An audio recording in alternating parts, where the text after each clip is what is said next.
Qapı-qapı gəzirdi, deyirdi ki, gələn var, aparaq ora.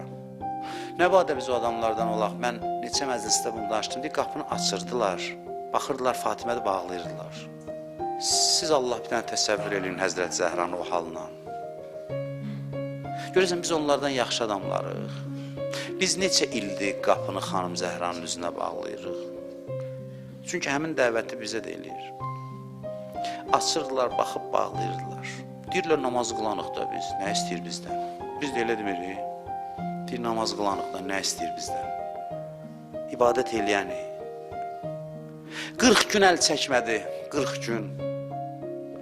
Soruşurdu, utanmazcasına soruşurdu ki, məndən qabaq o qapılara getmisəni, görün nə qədər qərib idi Peyğəmbər qızı. Məndən qabaq o qapılara getmisəni, üzvə qapı açıblar.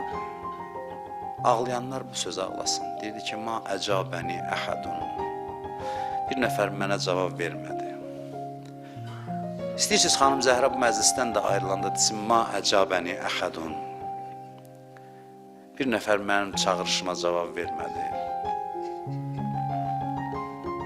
Dedim, ma əcabəni əhədun, bir nəfər cavab vermədi. Dedi, onda mən də cavab vermirəm sizə. Qayıtdı, getdi, amma giləyləndi, dedi, Peyğəmbərin yanında üzbəüz gələcək səndən. Necə pərt elədilər anamız xanım Fatimə Zəhra o cəmiyyətdə.